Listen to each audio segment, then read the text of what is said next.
Hello, this is petitioner and future lawyer Vivian Lehman, respectfully requesting of the Law School Admission Council to take custody of me, ad litem ad hoc, for deliverance into a law school which specializes in litigation, initiating in the fall semester of 2013. My aspiration is to become a trial attorney, focusing on assisting whistleblowers. My ancestral legal history began in the city of Potsdam, Germany. It was here where a woman by the name of Doris Baron Lehman had several children, including a son, Siegfried Lehman, who was here seen with his two young sons. Siegfried was a practicing prominent attorney who bequeathed upon all his descendants very powerful legal philosophy. Quote, "A good attorney earns as much money for his client as he charges in fees." Unquote. His gift of wisdom was made universally, without requiring application of the principle of cypre. Siegfried is here again seen celebrating his 25th wedding anniversary with his wife and two young sons, now grown. Behind them, portrayed upon the wall, is a not-forgotten ancestor. In addition to these family members, Siegfried had a brother, Leopold Lehman. They had a cousin, Sam Pizer. Leopold and Sam are my direct ancestors. Sam was also a practicing partner of the law firm. Sam had a daughter, Selma Pizer Lehman. Unlike most women of her time, she could read and write. She also embraced the modern technology of photography and maintained meticulous records. The evidence here is prima facie. This was her father in 1938. She knew she had to ensure that her testimony would always be considered admissible evidence without requiring application of the family record hearsay exception rules. She is the exception to this exception, and her estate never expired. And Selma left no room for controversy as she created this record of herself at the peak of her youth and beauty, enabling all viewers direct experience for her love of her youngest son. Anyone who would challenge this would lose to a summary judgment motion, as her estate would sue for defamation of photographic character. There would be no need for a discovery schedule assembled by the attorneys representing the parties to the action, nor would the court need to monitor this activity while proceeding toward trial. Before Selma purchased her own camera late in life, she used a studio on the Berliner Straße in Görlitz, Germany, where she is here again seen. This time she is with her mother, Marie Posner Pizer, as well as her firstborn, the future Dr. Ernst Leopold Lehmann, medical doctor, urological surgeon, my grandfather. Selma's husband was Dr. Max Leopold Lehmann, also a medical doctor. The subject of his pathology dissertation was the appendix. The document was dedicated to Kaiser Wilhelm. The cover page is in both the languages of Latin and German, as it was customary at the time to use the Latin language to describe medical concepts. In Dr. Max's lifetime, other scientists discovered bacteria. He therefore formulated a last will and testament decreeing that upon his death, he be cremated so these little creatures would never consume him. He eventually served in the World War I German army. He fell at the Argonne while treating patients at the front line of France. As he was fighting, Selma was caring for her two young sons. They had to travel west, away from the Russians. But she continued her photographic endeavors by creating Herbert und ich upon her arrival in Posen. Before these law and medical practices were established, another lineage was establishing itself in Germany. They came from Russia and arrived in the German nation of Prussia. There they found no laws characterized as the second restatement of contracts, nor the statute of frauds, nor any tenant and landlord laws. Instead, they found free land and established themselves as the Friedlanders. The Friedlanders eventually betrothed themselves to the Kaspers. In the mid-19th century, Marie Friedlander Kasper, of this photo, had a child by the name of Helena Kasper Barlock. Helena had 4 daughters, including this daughter named Betty. Betty was self-educated. Late in life, she, through independent study, embraced the subject of ethology. This is the applications of the theories of animal behavior to humanity. When she and I finally became close in the 1990s, we learned that we read all of the same books. Helena was an accomplished watercolor landscape artist who was employed by the Huschenreuther Company. This was a manufacturer of fine china. The company of Rosenthal eventually purchased it. This is still considered some of the most prestigious and expensive tableware in the world. Helena's collection is named after her favorite daughter, Margareta. This was her second child and my grandmother. Around 1930, Huschenreuther established a factory in Berlin, Germany. Helena recommended of her physician son-in-law that he establish a modest medical practice down the street so that he may benefit from the very generous health insurance policies protecting their workers. At the time, it was customary for a doctor to establish a Park Avenue-style practice on the Kurfürstendamm.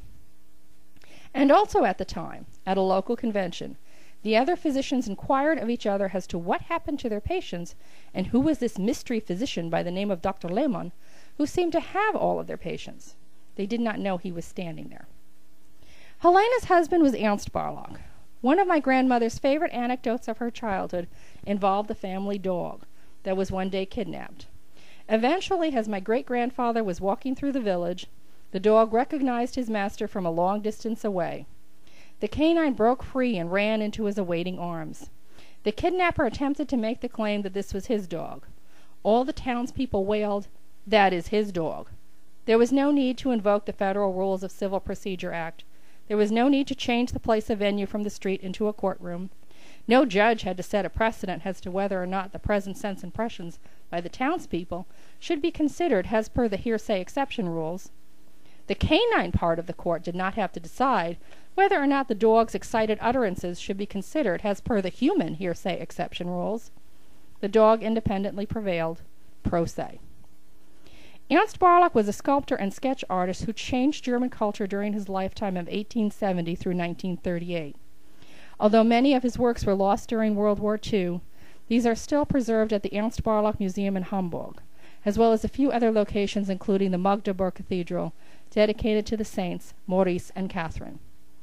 My grandmother was born in 1899 in Waldenburg, Germany. She was raised in the Hanseatic city of Danzig. She became one of the first women to enter the German universities around 1918. She later established herself as a teacher of math and science of a girls' school. As can be seen from the back of this photo, she taught in Berlin. Eventually, she helped my grandfather with his medical practice. Later in life, she came to the United States, where she earned a Ph.D. at New York University. For her dissertation, she interpreted the dramas written by Ernst Barlach with the archetypes of psychoanalyst Carl Gustav Jung, also pronounced Young, spelled J-U-N-G. She then became an instructor of Queens College in New York City. Her connection to her father remained very strong throughout her 91 years. Her month and day of death was October 24th, the same as him, although 52 years later.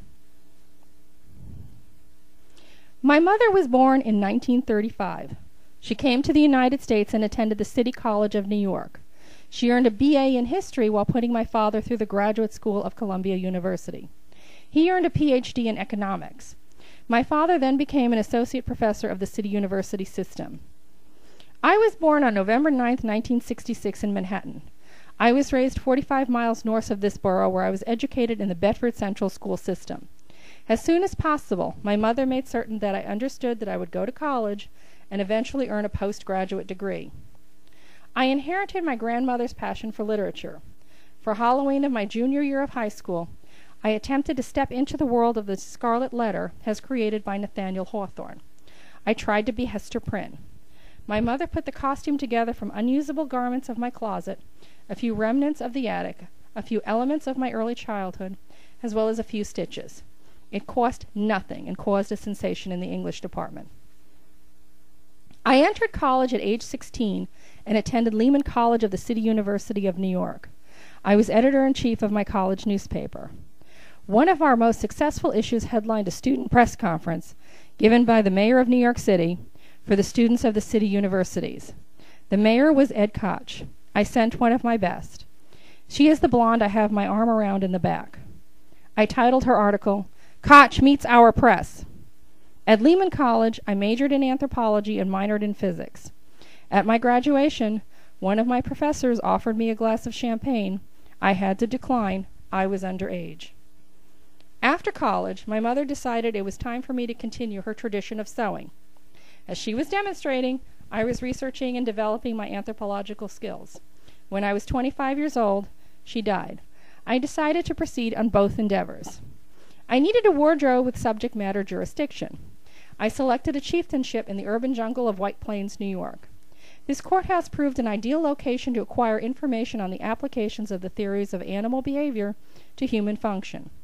The attorneys behave as chimpanzees and baboons, yet mysteriously believe themselves to be human beings. By 1993, I had everything formulated into a book that I titled Homo Sapiens Modern, Our Archaic State. I had a publisher and originally a wonderful business relationship. New management changed that. Their booksellers discontinued their contracts, and many authors, including myself, had to leave. It is now privately published only. In 1995, I took the book with me to Manhattan. I was on jury duty. That morning, I decided I had to inform the federal court of my history as an anthropologist.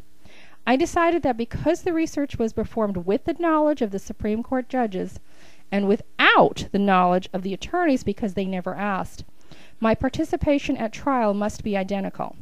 So I prepared a letter addressed exclusively to the judge. At the final selection process, I was seated in the jury box.